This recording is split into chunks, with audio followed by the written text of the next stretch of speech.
In the winter of 1994, a 71-year-old woman named Margaret lived alone in a small apartment in Duluth, Minnesota. Her pension covered rent and almost nothing else. One night, she cooked a pot of barley, dried beans, and whatever vegetables had not yet gone soft. She ate from that pot for 3 days. That meal, without her knowing it, had a name. It had been keeping people alive for 600 years. One of the dishes on this list is exactly what Margaret made. Stay until the end, because you might recognize your own kitchen in these pages. And if any of this speaks to you, subscribe now so you never miss what comes next.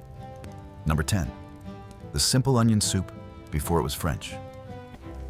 The French onion soup served in restaurants today is a refined descendant of a much older and much simpler dish. The medieval peasants across France kept onions in their cellars through winter because onions stored well and cost almost nothing. A pot of onion soup was made by slicing several onions and cooking them slowly in a dry pot till they softened and darkened, then adding water and salt and simmering until the broth was golden and deeply sweet. No cheese, no crouton, no oven required. Just onions, water, salt, and thyme. The caramelization of the onion was not a technique. It was an accident of slow cooking that every peasant cook knew and depended on. The sweetness of a properly cooked onion is one of the most generous things a kitchen can produce. It asks almost nothing from the cook and gives back far more than it costs. Number 9. Nettle soup. This one surprises people. Stinging nettles were a common food in medieval Europe, particularly in spring when they were young and tender and the cellar stores were running thin. Peasants in England, Scandinavia, and Germany picked nettles wearing whatever hand protection they had and dropped them directly into boiling water, which neutralized the sting immediately. The nettles were then simmered with onion, salt, and oats, or barley for thickness. The resulting soup was dark green and slightly mineral in flavor. Nutritionally, nettles are remarkable. They contain iron, calcium, and vitamins that peasants desperately needed after a long winter. The soup was cheap in the way that things which grow freely are cheap. Today, dried nettles can be ordered online, or fresh ones can be found in many rural areas in spring.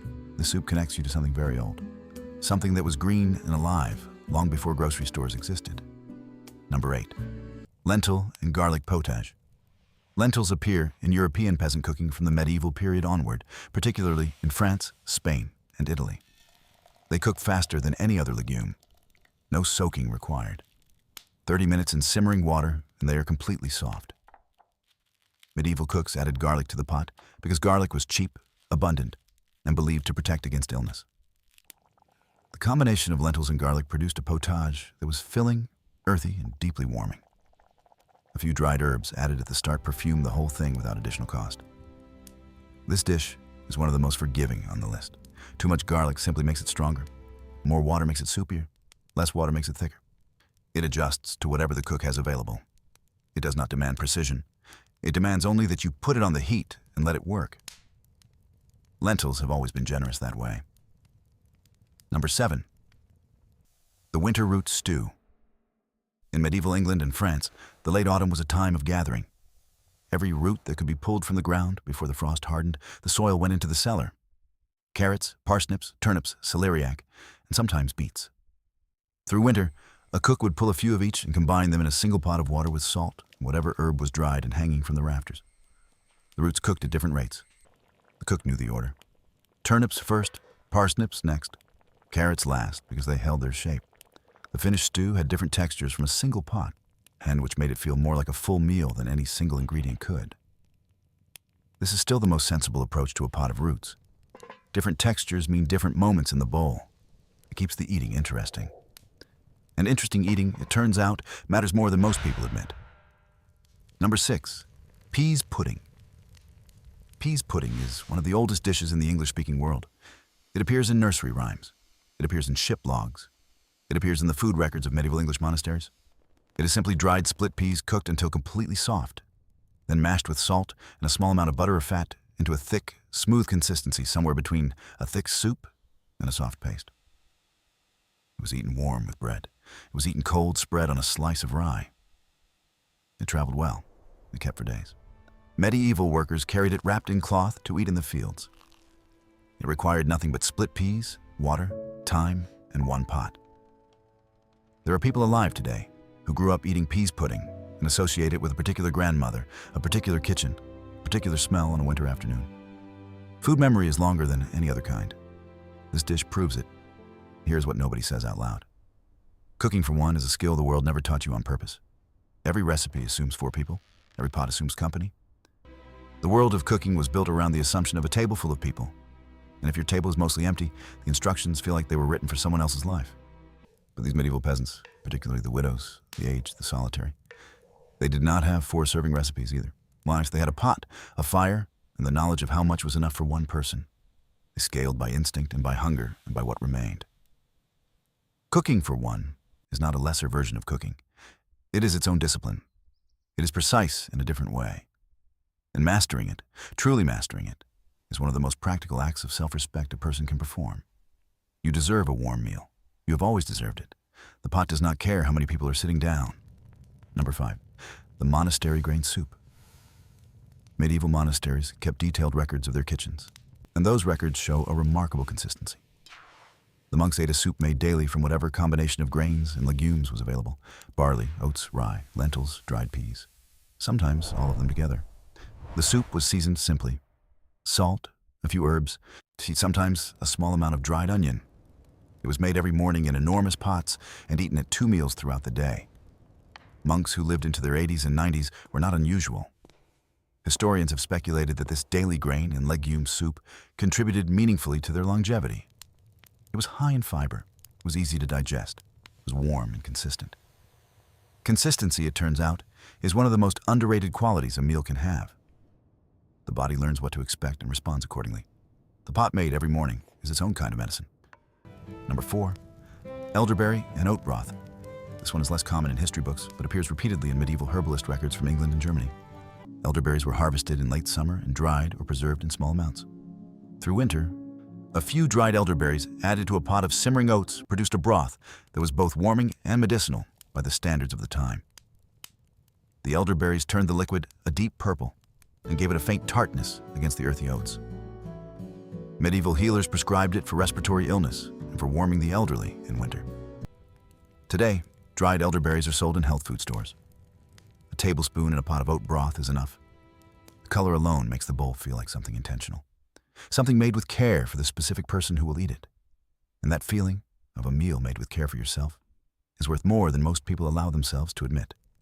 Number 3, bread and milk pottage, the simplest mercy. In households where there was very little, bread and milk pottage was the meal of last tenderness, or a piece of stale bread broken into a pot of warmed milk, simmered slowly until the bread dissolved into the milk and the whole thing became thick and creamy and gentle. A small amount of honey could be added if it was available. Usually it was not. This dish appears in English household records from the 1300s onward. It was given to children with fevers. It was given to the dying. It was given to the very old who could no longer manage solid food. It required nothing but bread, milk, and a gentle heat. There's something about this dish that cuts past history and becomes simply human. The instinct to warm something soft for someone who needs gentleness. The instinct to reduce a meal to its kindest possible form. That instinct is very old, and it is very good. Number 2, the harvest end stew.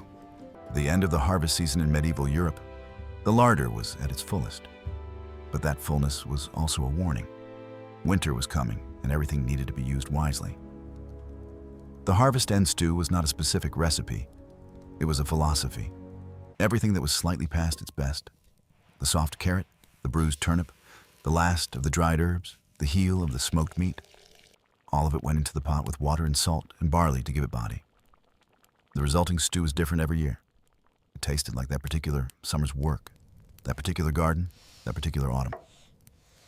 Medieval peasants ate the stew as a kind of accounting. Here's what we grew, here's what we kept, here's what we made of what remained. There's no recipe for this dish because it was never the same twice. But you can make it. Look in your refrigerator right now. Look at what is slightly past its best. Put it in a pot. Add water and salt and barley and thyme.